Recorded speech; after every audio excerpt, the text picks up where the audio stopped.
I gotta wait a few seconds because every time I start a live, it starts off in the middle of a sentence. So I gotta pause for a second and let it load up and then start off. What's going on, everybody? My name is Skylar Santana, and on this channel we talk about all things watch related. And today's topic is going to be on how do you guys manage a large watch collection. Okay, and that came to be because I was thinking about it myself, and I came across things, and everything that we're going to speak about today is going to be intertwined. Thank God you guys are cool with me going live in the car because as you can probably hear, it's raining outside and I don't have an exact studio setup. So this is what we got to do to make it happen. But yeah, man, I got some watches on me today. I want to talk about some projects that I'm working on. Of course, we're going to talk about some new releases. Specifically one on WatchCrunch. Actually, they're both technically on WatchCrunch. One is a Kickstarter. The other one is actually a WatchCrunch and NODUS collaboration. And the topic of discussion, like I said, is going to be how do we manage larger collections as well. You know, I want to try to do lives that are going to be somewhat evergreen and something that if you're watching this later down the road, maybe a year from now, it's still applicable, right? So if I just talk about new releases, it won't be concurrent. But if we talk about topics and we share some informations on how we handle things with our watch collection, it's beneficial and it helps everybody out. But first, of course, wrist watch check. And I'm double wristing today, gang. Yes, sir. Back to my old ways on the double wrist. So I've been talking about this watch for a little bit because you guys see me wearing the Flus. I told you guys we're going to do a comparison on it. So I wanted to show you guys exactly what two watches I'm talking about. And I got a couple of other watches with me that I'm going to be doing reviews for. And I got a couple things coming up, man. I actually have quite a few reviews that I have to get into and I'm excited about moving into 2025. So let's get into it. First thing is first, man, the Flus is loose. I showed you guys this on my last live. I now have my other watch with me that I'm going to be doing a comparison to. So let me flip this around while we let people pour in. I know it's early. I know it's a work day. Your boy's on vacation, so I'm taking advantage and doing some content. Later today, I'm actually going to be shooting some reviews and working on stuff so I could catch up between me and you. I'm kind of like only have one video in the pipeline right now, so I have to get started on some of the stuff that I wrote scripts for. But this is definitely going to be on the list of things to do. It's going to be a review. The Flus is loose. It's on this beads bracelet, rice of beads rather. Beautiful watch. Blancpain, as I mentioned before on my last live. I'm going to start off with this because I know I showed you guys this watch, but I actually have the watch that I built on me. And we're going to do a deep dive into that actual watch as well. So let me show you guys exactly what I'm working with the two watches. So as you guys know, this is the Flus, and we're going to be doing a review on it. Hold on, let me get my handy dandy. There we go. Let's get it right. So this is going to be a review that I'm going to be working on, and it has that Blancpain kind of feel to it. As you can see, I got the lighting glaring off. I'm trying to do what I got to do, you know. And this is the Blancpain 50 Fathoms watch that I built. Let me take it off my wrist so you guys can see and put them up next to each other just so you guys can see the comparison of the two. So in case you are interested in such a thing, I was able to build my own Blancpain. We all know that Swatch came out with their rendition, which what motivated me to build my own. I said, you know, if Swatch is going to do it, man, I'm not going to pay, you know, $400+. It is what it is. I know how to build watches, so let me see if I can come up with it. Now, this is an AliExpress special. Now, I'm going to give you guys a heads up. I don't know if they rectified this yet, but there were some issues with this case being manufactured specifically with the crown tube. So the piece that you screw into, they just had a defect on it, man. And I kind of got like the last one that was actually functional. So you may not be able to find this exact case on AliExpress. You may find something similar, but it may be closer to this kind of build. But this is the AliExpress that I built, and I put my last name on there. It says 50 Fathoms at the bottom. It has my date of birth, my year of birth rather. It came with this bracelet. It also has a 50 Fathoms on the clasp. So I thought that this was a pretty good watch build to compare it to what was out there for the Swatch kind of like, not combating it, but my version, man. I wanted to put my own spin on it, put my own fun. Now, one thing I love about Blancpain's bezel insert is that kind of bubble effect. And we see that also with the Spinnaker. And you see the size difference, right? Like the case diameter on this compared to this is significant. So this is a little bit more of a chunky boy. It is actually thicker as well. So a little bit of a difference. Now, the one thing that I came across is with the crown when I built this, it is a little offset. Like sometimes the crown pops out, sometimes it doesn't. I don't know if I could get this on camera, but it looks like it pretty much came out. Oh, there we go. See? That's when it already is all popped out. I mean, those are some of the things you're going to experience when you're building your own watch. I mean, I can cut this crown down to gain more resistance when it's into the case to pop out, but it's functional. It does have a ghost date wheel in it. I didn't want the date function on this particular model. I was okay with the ghost date on it, but still very nice, I think. And it has that kind of patina on the loom itself, and it all matches up, and I was very happy with it. It doesn't have anything on the case back. It's got that polished finish to it. So I think it was pretty good. I owned this watch for a little bit of some time. And then I acquired the Spinnaker version, which I absolutely adore. And yes, I consider it to be a step up because of the movement that's inside. We have a Miyota movement in here. What's going on? I'm tired of school. Yo, just hang in on there, man. You're getting vacation time real soon. For the holidays, at least. They did a phenomenal job, Spinnaker, with this watch, man, and I was super excited to get this into the collection. I like the smaller size on it. It does like give me enough separation for what I built and everything else. And just in case you guys want to see, also my double wrist is a F91 dub. We all know this watch, right? And you may notice something a little different, which is I changed out the polarized film on this, right? So the stock comes with a positive polarized film. You open the watch up, you remove that. Now you can get colored polarized film, is what I did here, and I actually orientated that film to be a negative. So it's my own spin on the F91W. The strap is a Vario leather strap with quick release. So, you know, put a little bit of a increase in quality, if you will, because we all know that the resin strap is not going to last, and I thought that this makes it a little more fancy schmancy. So super happy with that, man. I did a video on this if you're interested to see me do this build, and I also did a review on the F91W because it's almost like a rite of passage to do a review on the F91W, and this served as a birth year watch. So this was out in '89. I was born in '89, so you guys know how old I am. And I was searching for that birth year. That's kind of like a thing when you're getting into watch collecting. You want to get something that was out when you were born. I actually found out after that this was out on my birth year, so it made it special in transit. I bought a couple of them. I did a red negative display on this. You could do a positive red, which the positive to this would just be a positive numbers.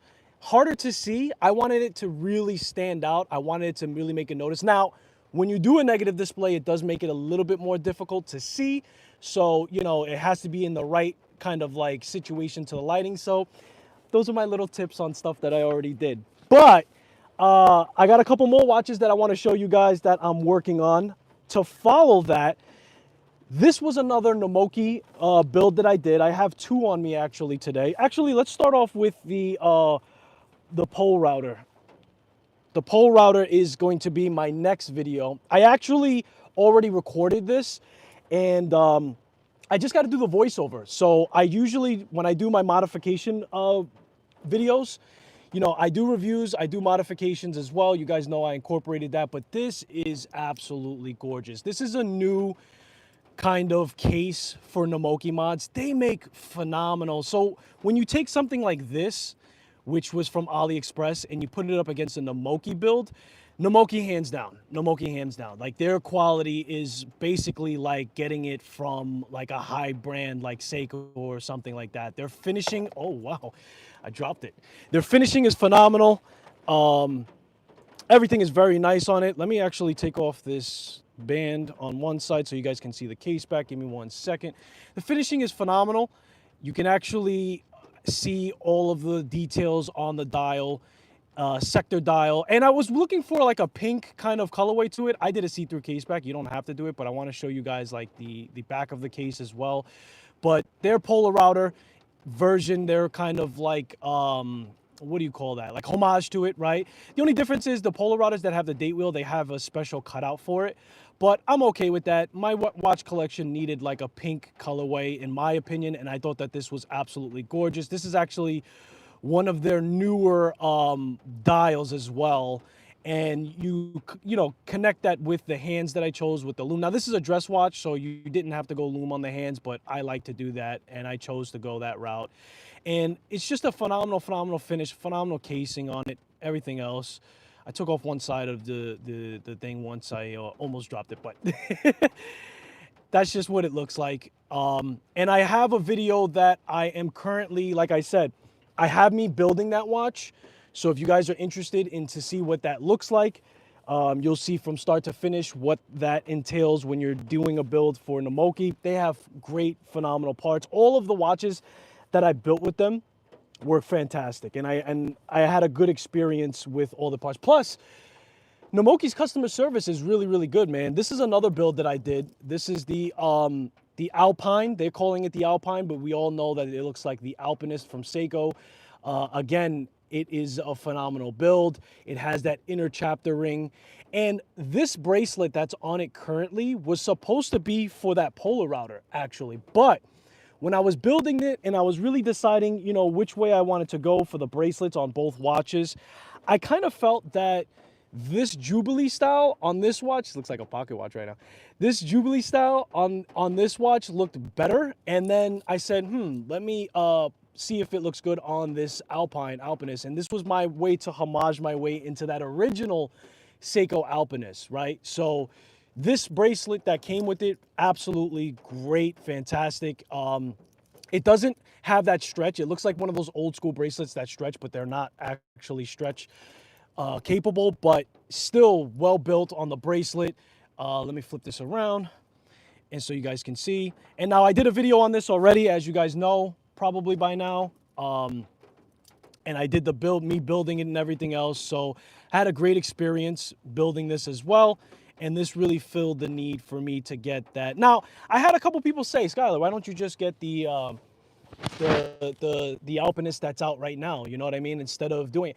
I wanted something that was closer to like the first release without the, you know, pro specs on the bottom, without the date and everything else. Not the date, the Cyclops rather, right? I could have removed the Cyclops. Is it a big deal to have the text? No, but again, it fit more for me because I'm a modifier, I'm a watch builder, so putting this together was actually within my wheelhouse, and it is a lot cheaper than going with an actual Seiko. Now, should you go that route, and this is not the topic that we're talking about, but, you know, things happen. Listen, the price of an actual Alpinist right now is close enough for you to save enough money and not go this route. But if building watches is already in your wheelhouse and you want something that is closer to the original SARB 017, you know, you make that decision. They make phenomenal parts, like I said. So I definitely think that it's worth. Let me take all these watches off my my dash over here because that looks a little weird, right? If somebody's walking by. And the last thing that I'm working on is actually an affordable titanium watch from Tandorio. You guys see me post this on WatchCrunch. I actually have this on a zero pass strap because I felt like it needed that little zing to it. It came with an FKM black rubber strap, but I put this on the zero pass, man. I felt like that was a lot more fun. And it went with it. Now, this is a titanium watch. We all know Tandorio has great affordable watches with price points, and you are getting titanium. You are getting a bead blast on there. The crown, the bezel rather, has a nice click, a nice response, especially for, you know, titanium. I know some people get a little worried, but I'll let you guys listen to that actually with the mic.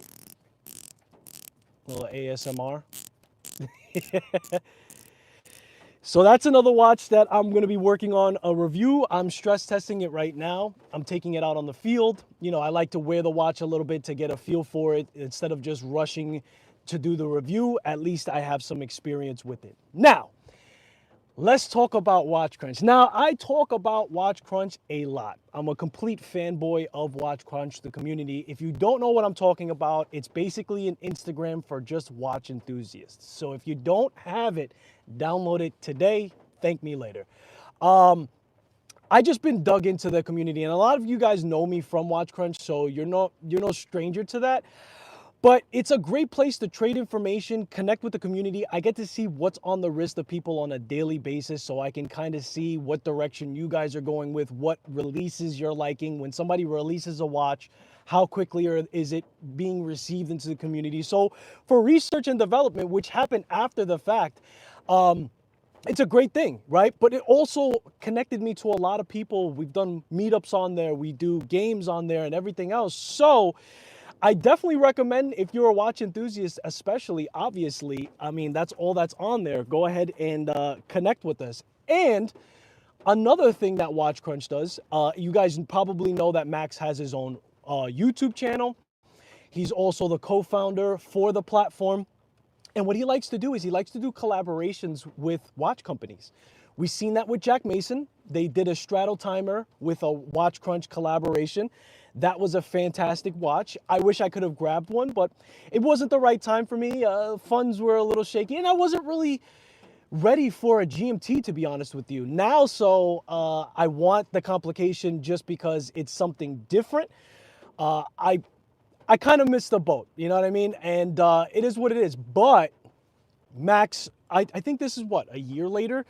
He's doing a collaboration with NODUS. He's done a collaboration. It's already out. Excuse me.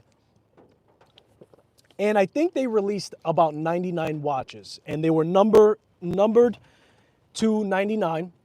So depending on when you made that purchase, it had engravings on the back and everything else. And NODUS is a fantastic brand. They make great watches, and I love to see the collaboration with them. I love to see them a part of the community and digging their heels deep into, you know, giving us something that's a little special, a little different. Now, if you already missed the boat, which if you're watching this, you did, on that limited release, because they sold out in 36 hours, which is just shows you the support and the excitement and the enthusiasm behind those two connections. I had a bird's eye view of the watch so far. The specifications are already out. Actually, if I could find my assistant, here it is. I actually have the specifications for that release. So that one is a 40 millimeter, the NODUS and WatchCrunch collab, 40 millimeter, 38 millimeter case width, 11.7. So the thickness of it is where I was really surprised, right? It's an NH movement, but having the thickness of 11.7 millimeters is clutch. Like, I see a lot of people trying to bring that thickness down. I love the colors in that watch. Obviously, they have the green to represent the WatchCrunch collaboration on the bezel. There's a lot to that watch. It has a lot of depth. It goes from the center being more of like a black with kind of like a pattern to it. It's a pilot watch. I'm excited. And I'm going to get my hands on that watch, and it is going to be a review. And they are taking orders outside of that limited run. So if you missed the boat on those 99 pieces, which again, if you're watching this, you have, they are going to do another release. I believe it's in April of 25 when they're going to start to ship out. So if you do like it, check it out. Now, if you go on the NODUS website, you're not going to see it. I don't think they have it publicly just yet.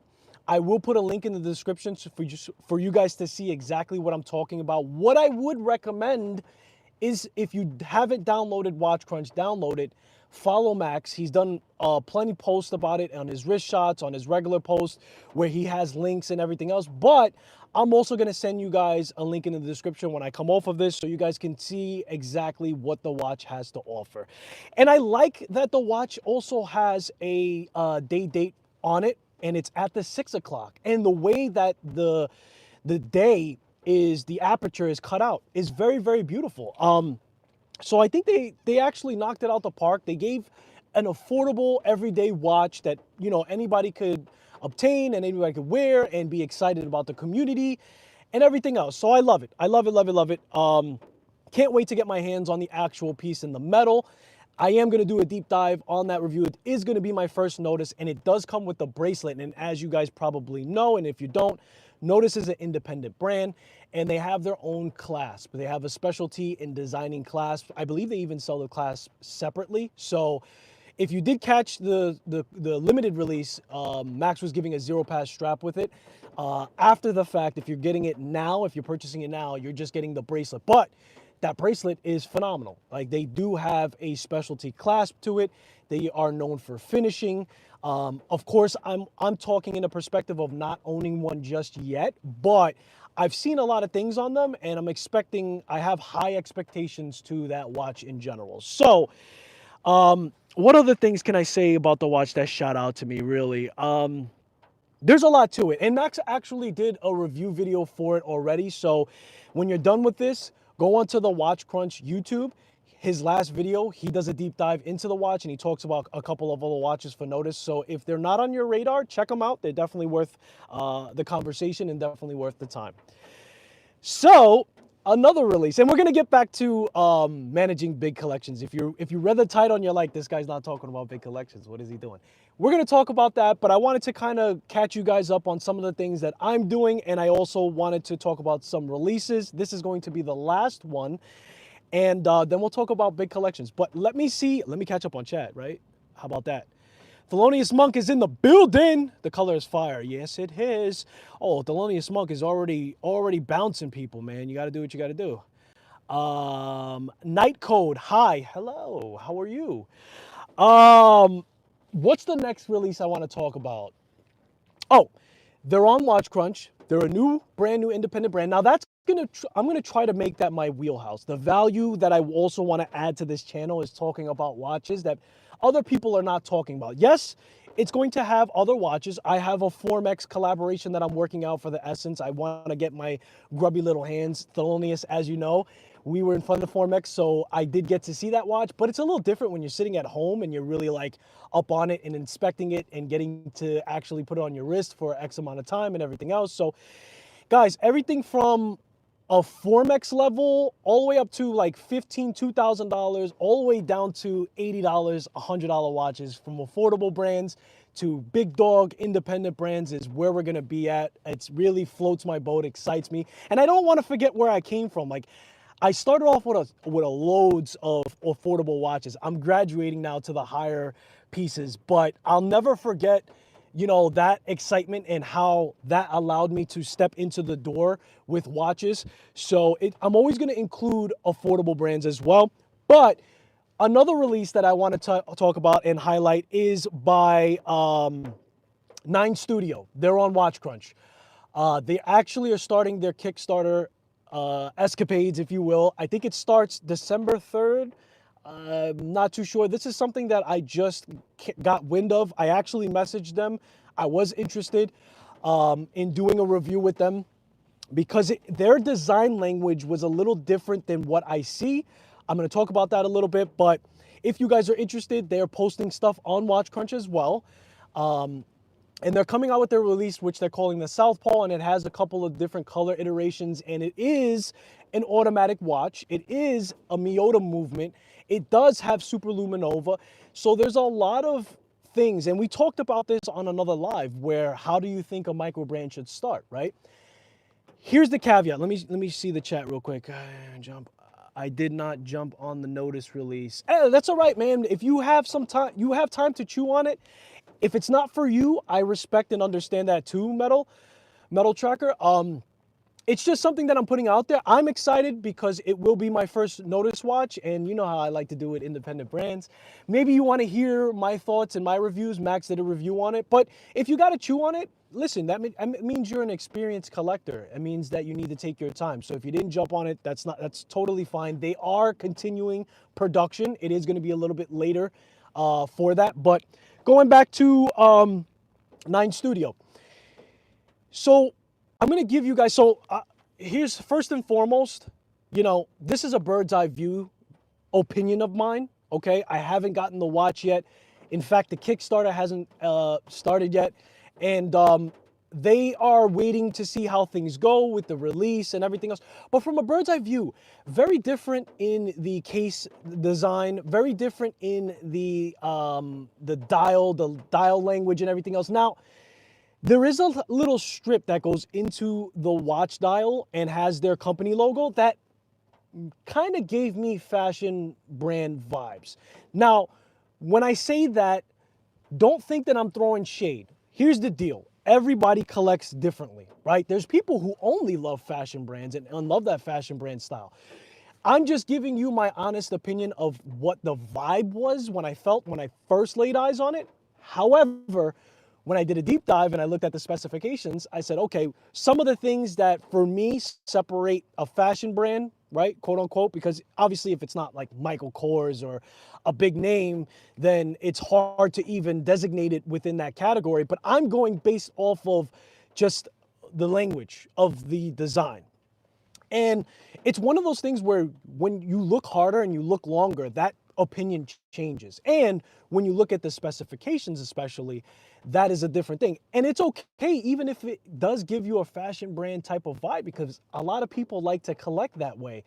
What is nice is when I see stuff like that blur the lines, right? Because usually fashion brand, you're getting a quartz. Not necessarily, not all the time, I'm sure. I'm not a fashion model. I'm not a fashion brand watch brand guru, right? So I know that there's probably many different iterations. There's probably mechanical movements. But for me, what separates it is the level of finishing, the quality that's put into it. Again, I haven't had it in my hands, so I'm not speaking out of pocket. I'm just giving you guys bird's eye view. And it definitely gives a solid feel, a solid release. And it's within the category of separating itself out of the gate, right? Not having any kind of homage language, at least nothing that I could recognize. You guys let me know. Check it out. 9 Studio is the name. I will be putting the link in the description for you guys to check it out.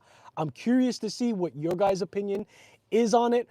The reason why I'm shouting them out is because they're on WatchCrunch, and anybody who's on WatchCrunch and is trying to connect with the community and trying to get feedback and trying to go about things, in my opinion, the right way, I gotta help out, man. Even if I don't get the watch, even if, you know, it's not an official collaboration, I literally just texted him an hour ago and said, yo, actually, as a matter of fact, I'm going on live. I'm gonna speak about your brand, because I see you doing your due diligence and trying to post about it and trying to connect to the community, and I love that. You need the feedback when you're starting your new watch brand, right? I think that that's the smartest thing you can do. And there's so many platforms. If WatchCrunch isn't your thing and you like other platforms, that's fine. That's just something for me. WatchCrunch has been like an ace because it's only watch enthusiasts. If I go on Instagram, there's other things going on Instagram that I don't personally care about, right? And it's basically like Instagram, but having that focus on watches. And I've seen them do their post on there, and I think it's worth you guys at least give them a look, give them a check out. They haven't officially released yet. I think, again, it's December 3rd. Miota movement, language design is different, case design is different. It's gonna come on a leather quick release. The dimensions are proportional to more so on the smaller side. A little bit of robustness on the thickness, but definitely worth checking out. Trap Vision 3D's in the... I was gonna hit you up and see if you wanted to do a live together, bro.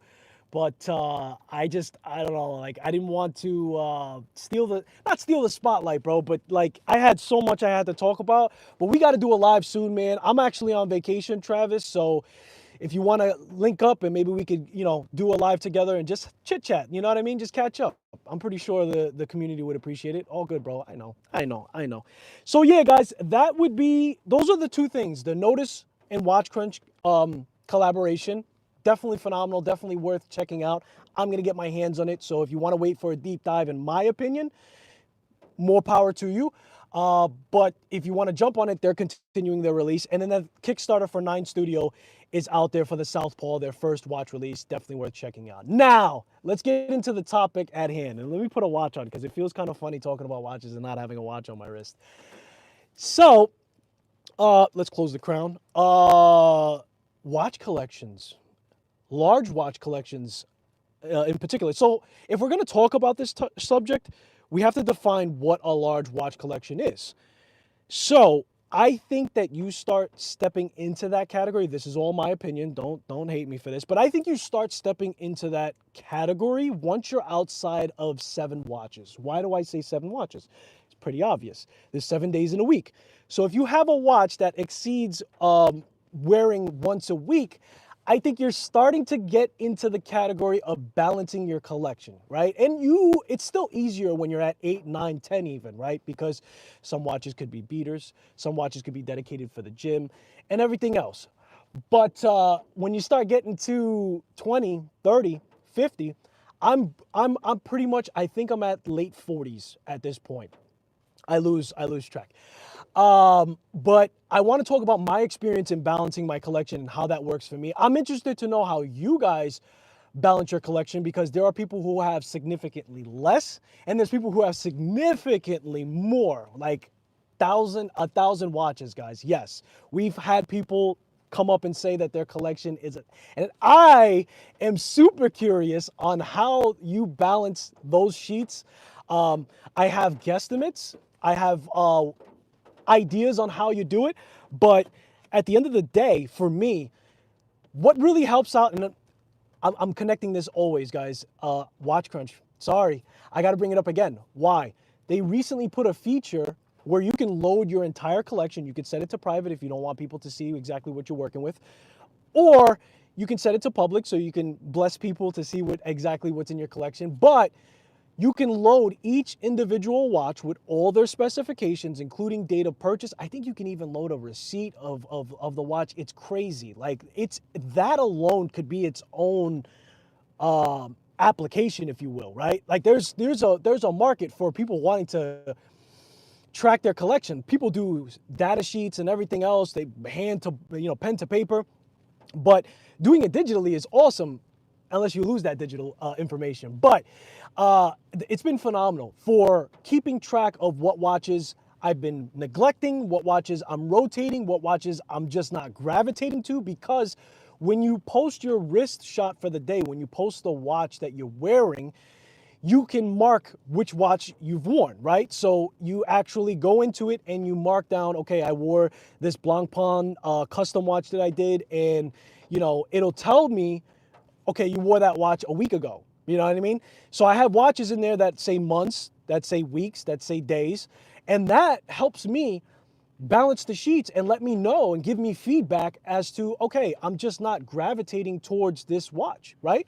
And that's how I've been balancing the collection to know what I want to swap out to, what I want to keep track of. And I was curious to know, if you have more watches than, let's say, 50, how do you keep track of that? Especially if you got watches that are like 1,000 plus. Ooh, and if they're quartz watches, the battery changes, that's got to be a mission and a half. Like, I'm super interested to find out how that works. I know a lot of people will be more so on the replay and probably comment later. It's early, it's a work day, I get it. I'm on vacation, so happens to be, so I gotta go with that. Oh, snap, Thomas, first super chat, huh? Nice, man, I appreciate you. Love the impromptu Skylar car. Yo, it's so funny, man. I would have never thought, I kind of felt like doing the car things was like almost a step back, because that's how I started, but people like the car vibe. I don't know if it's like you see the cars in the background, so it gives you kind of like that, almost like a green screen kind of feel, but it's not, you know what I mean? But Thomas, man, you are the first person to give me a super chat, so thank you so much, bro. That's really, really cool of you, and I appreciate your support from the beginning when you first found the channel and all the feedback you've given me and everything else, man. So super cool, man. But I love shooting in the car. Like, the lights and everything is something that I have to situate. As you guys can see now, there's a glare, so I have to figure that out. But I really love it. It's intimate, it's weather controlled, and as long as I have the mic and as long as I have the feedback from you guys, I'm cool. I have over 150 watches, and it's not easy. Yeah, bro, 150 watches. So you're ×3 on my collection. I could understand that, man. And so let me ask you this, Trap. There has to be watches that just sit then, no? Like, there has to be watches that, like, how does that work for you? Are there watches that you just want to hold on to because you want to own that watch? Or is it something where it's like, I'll eventually get to it, even if it's 6 months, 8 months, a year, whatever. I'm eventually going to pick up that watch, you know, or are you at the point where you have to trim down? Because I'm at the point now where I'm seeing that I'm just not wristing particular watches, and I know that I have to start clipping. I haven't clipped my my collection. I've given a couple of watches away, but I haven't done a serious cut down. And my ideas have changed. Like before, what I wanted to do was I wanted to do 30 watches or 31 watches. So like that, I had a watch a day for a month. And you know, you kind of think of different ideas. Well, it kept going, and we're past a month worth of watches now. And I'm at the point where I'm like, okay, I'm not really putting a limitation on myself, to be honest with you. It's just a feel. If I'm just really feeling like I want to bless somebody else with a watch, you know, that's my thing. Like when I'm ready to move on for a watch, I don't necessarily sell them. My watches they don't hold a lot of value.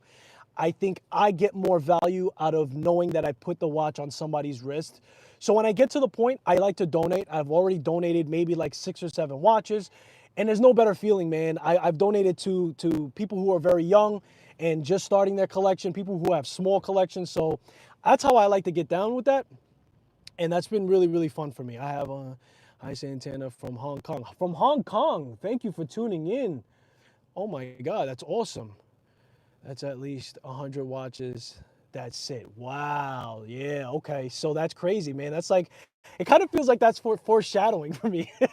Since I'm at 50 now and you say 100 at least sit, I'm like, maybe I need to start figuring this out now. But for now, I think I'm just going to roll with the punches and see where that leans into. But Travis, you know people that have 1,000 watches in their collection. I'm sure you're privy to, like, general idea. How do they navigate that? Is it a lot more sitting in their collection, and or when it comes time to change batteries, do they change the battery? Like, how does that work? Do they just wait till they want to wrist it to change the battery, or is it like kind of like a chore? Not a chore, but you know, like, all right, all these watches are dead. Because I have a lot of quartz in my collection too. Like I wouldn't say a lot, but I have a few. And what happens is that generally speaking, they last about the same amount of time. You know, so when it's time to change the batteries, it's like, I got to change like 6 batteries, 7 batteries, 10 batteries right now. You know, it gets a little crazy. No, Trap, what you need to do is you need to stop collecting independent brands so you give your boy a shot when we do this battle. So if you guys don't know, Travis hosts battles. He's a YouTube superstar. He is a live guru. I take notes when I watch his live. So what he does is he goes on these cruises and he does watch battles, and people bring the best of the best on their collection. And there's a judge, there's a panel that actually scores things. It's so fascinating. It's so interesting, man. And you basically present the watch, and you're judged not just on the watch, but how you present it and how much knowledge do you have on the watch in your collection. That's what makes it very interesting and makes it kind of gives you that competitive drive. And really puts people in perspective of like, okay, he owns super rare watches. What can you tell me about that watch? What's the story? And it's timed, right? They don't have a half an hour to explain their watches. They actually, it's like 3 to 5 minutes. And they have to tell the story behind the watch. They have to tell the specifications. They have to, if it's rare, you have to speak about all of the things about the watch that makes it a contender to bump out the next person's watch. That is a fire idea. And my man, if I didn't work in the daytime, I would be trying to book venues to like continue to blow that up. I think that could be a sport for us watch enthusiasts at the end of the day. That could be really big, and it will be. And I'm very excited to see the rest of the videos you have coming out for that, bro. Exciting stuff. So Trap Vision 3D, check him out. Check out those watch battles. He's got more coming up as well. There's at least I actually trimming the fat. Yeah, trim the fat on the independent brands. Give me a shot ski. I have anxiety at 25 watches. I can't imagine that many. KP, there's 30 days in a month, baby. Like if I could lower your anxiety at least a little, just tell yourself there's 30 days in a month. So, you know, all I'm doing here is having a watch per day for the month. But I get it, man.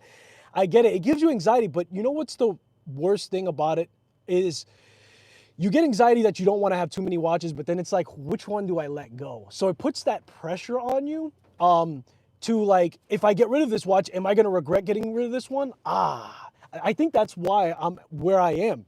Because even though I know that there are some watches that I'm just not resonating with, I still don't want to let them go. And I'll tell you a key to that too.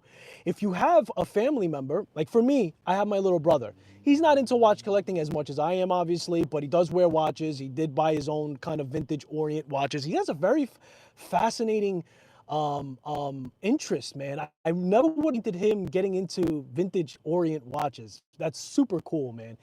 But I offload watches on him. And I did that for a little bit before I started giving it to other people, because that gave me the ability to be like, you know that watch I gave you? I'm gonna need that. I'm gonna need that back for the weekend. You know what I mean? So like that, at least I know I don't have that kind of regret.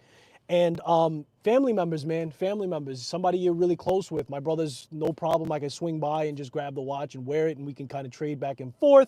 But for the watches that I knew I really wanted to get rid of in the collection, I understand, man. It can get a little daunting. It can get, I understand the anxiety part of it, man. Because if you let a watch go and you really want it, afterwards, that's annoying.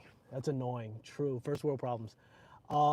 It's hard to stay away from the micro brand space. It's addictive. It is a rabbit hole. It's the rabbit hole in the rabbit hole, bro. I totally understand. Like, micro brands are now it for me. Again, I always say that I'm gonna have love for affordable brands and everything. I just knew, you have that NODUS and WatchCrunch collaboration. I have one of those. One of those watches is being sent to me.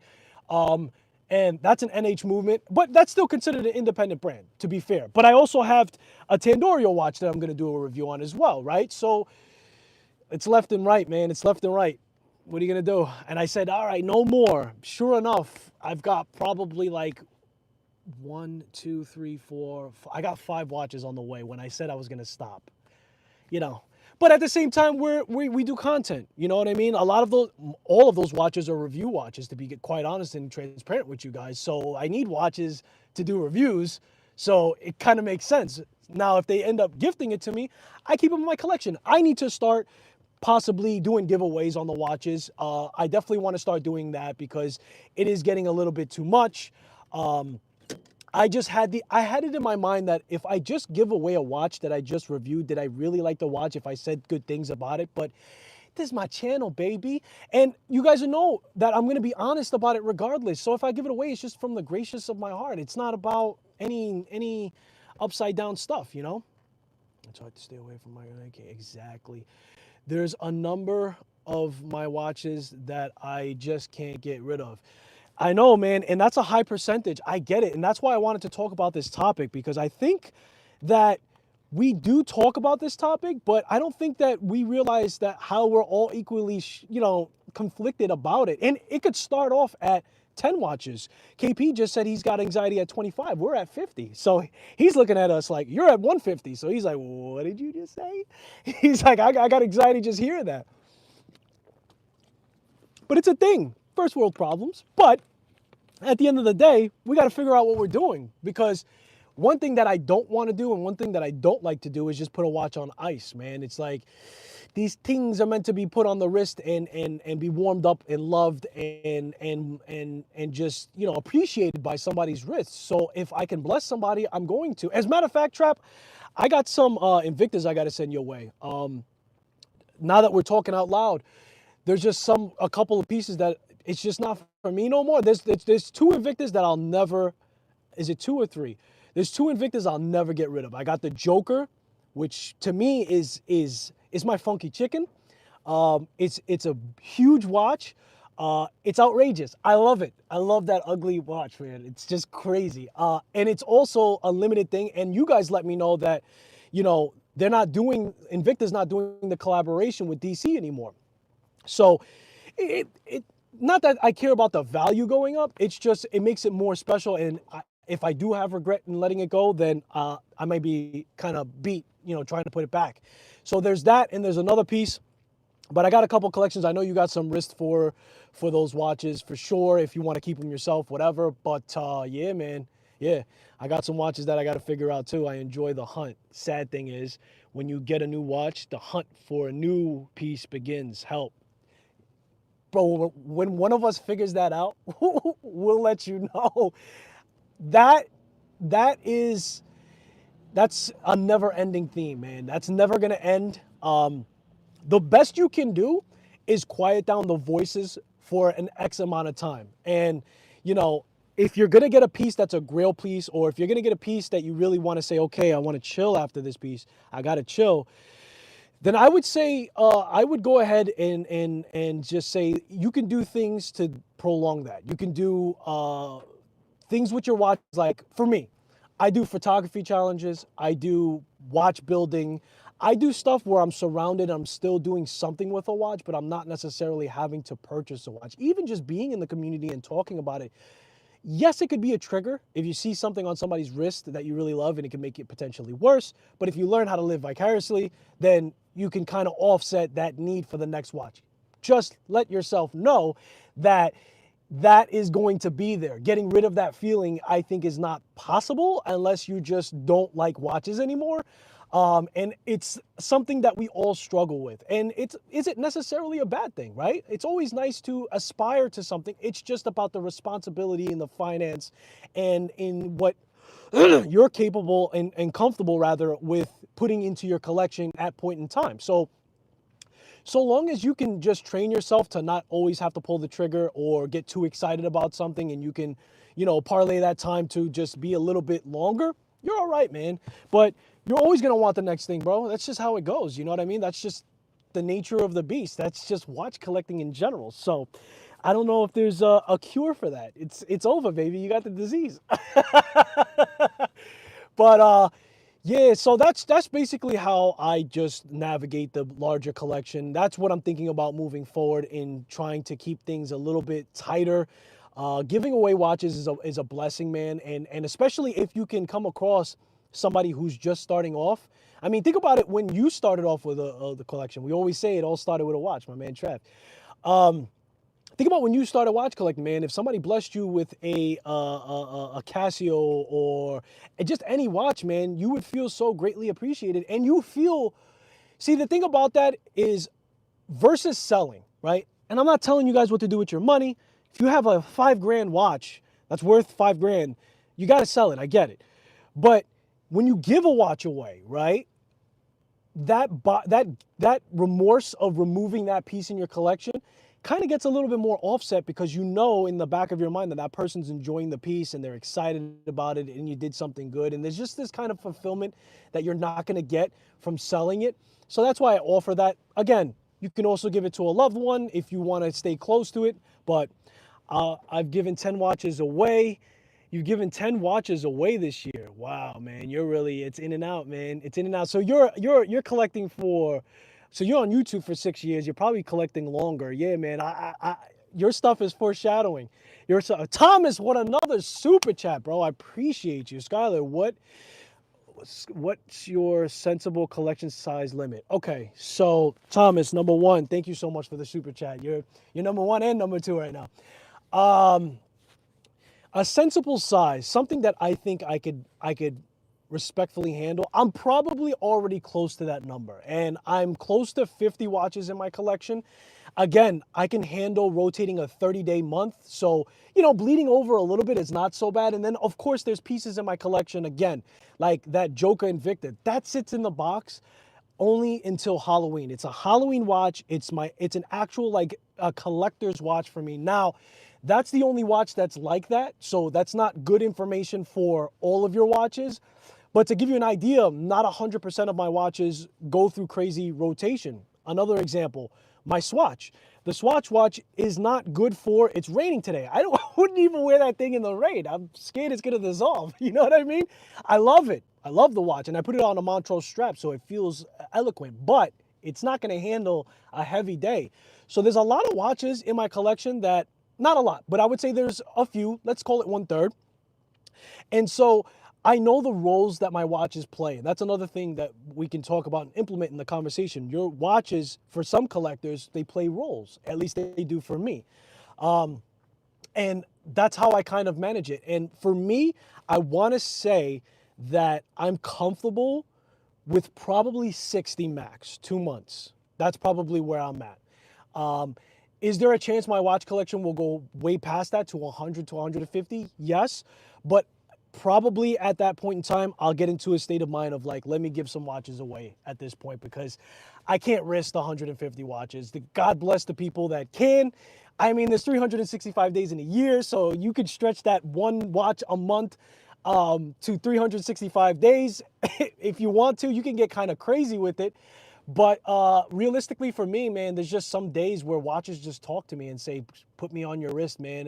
And an example of that is my Bull of Luna Pida, BLP.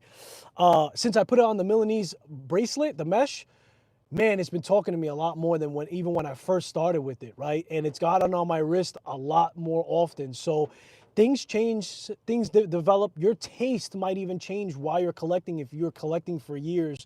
So yes, Thomas, 60. 60 is the magic number, I believe, where I could really handle. Now, also remember, wait. Let me get my other watch. I double wrist. You know, that's a thing too, right? So my F91W, I have no problem pairing this with any watch. It's going to be incredibly accurate if I have any kind of mechanical watch on. It's a birth year watch for me. I put it on a Vario strap. There's a lot of love for this watch. I modified it to have that that blue colorway for the film in it. So I also double wrist watches, and that happens sporadically. I haven't double wrist a watch in a few months, to be honest with you. And it's just a vibe for me. It's just a feel. So I don't feel like I have to always double wrist a watch, and I don't feel like I can't double wrist a watch. I'll double wrist a watch to a quinceañera. I don't care. I'll double wrist a watch at a wedding. You know what I'm saying? Like, for me, it's a feel, and I don't care what anybody thinks. It is for me. It's how I like to get down, Charlie Brown. And that's also a hack too, right? Because now I have two wrists, so I'm getting at watches twice as fast.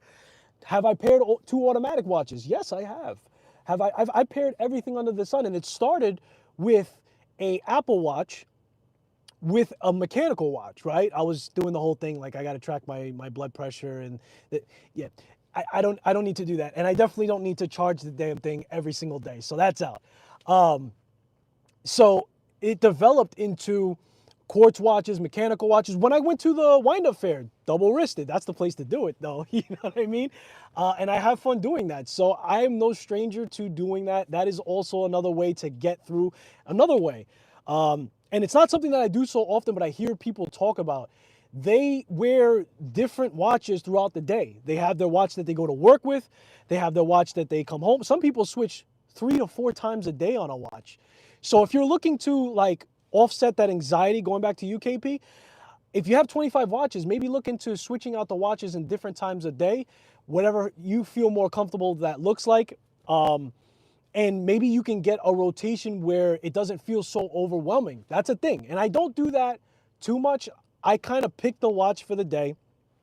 Sometimes I'll go home and that's when I'll swap the watch, but it's really just how I'm feeling. I'm okay with wearing my watches whenever I need to wear them. I purchase them. I'll do as I will.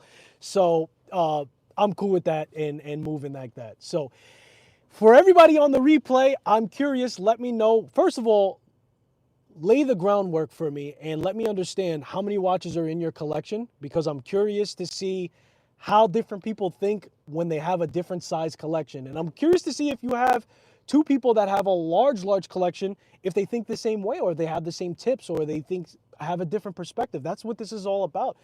Trading information to get different perspective on how we collect. So that's pretty much all I have for you guys, man. I really appreciate you guys, the ones that tuned in. I know it's like an odd time of the day to do so. All the people on the playback, thank you so much for tuning in. You guys are always great. I'm very excited to see what your comments are on it. Thomas, man, you're hitting home runs right now. You're hitting home runs. I appreciate you, bro. Thank you so much. How do you feel about Homage watches? Oh, you're trying to kill me. I know what you're doing here, Thomas.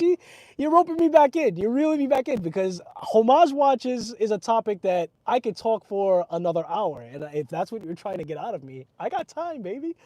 Homage watches.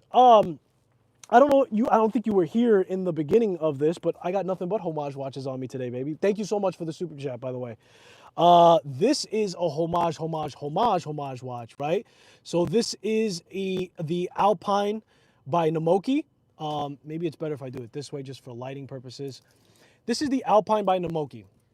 Super, super Homage watch. I mean, it's pretty much a one-for-one aside from the logo. Uh, I'll give you the synopsis with Homage watches, and I'll tell you what I think is the real problem with the whole subject, where we get most pushback between collectors in the conversation. The problem is that when I show you this watch and I call it a homage, that's not a homage. What do I mean? A homage is giving a nod to, taking some inspiration, building your own after the fact, right? It's not doing a one for one and changing logos, right? So when people say, "Oh yeah, I got this homage watch," and they show you the watch, and the watch is a one for one, this is a Blancpain that I built. All day long, people are gonna get that Blancpain feel, right? And if I say it's a homage, they're like, "Bro, you have the words 50 fathoms on it. What do you mean?" It's a clomage, right? Nothing wrong with clomages, nothing wrong with homages. They're watches, and they're making these watches very, very good for what they are, right? If you're a new collector and a mechanical watch is brand new to you, most homages, clomages utilize NH35, robust movement, finishing is getting a lot better on stuff. Also, another problem that people have with it is when you're getting a homage watch that's so close to the price of the real thing. Again, that is up to the person and up to the collector. Maybe you feel that $100 difference doesn't make sense and somebody should hold off, but $100 may just be their budget and what they're comfortable with spending. Yes, they could let more time pass by and get the real stuff, right? The actual, but maybe they didn't want to go that far. Maybe they don't want to wait and add more money to it, and they're okay with spending half the cost, $100 off, whatever it may be. Everybody's collection is for themselves, and how they enjoy the hobby is up to them. So who are we to really try and dictate that for them, right? So respectfully, to answer your question, I took the long way, but I had to give you that information. I love homage watches. I think that they give everybody more access. Generally speaking, they're less money. Sometimes they're not that much less money, but it gives a person the opportunity to feel the design language or get the design language without having to step into the real thing. And it's just another conversation. But if a person says that this is a homage and only the logo is changed, that's where I can understand and respectfully disagree and say that that, my good friend, is a clomage.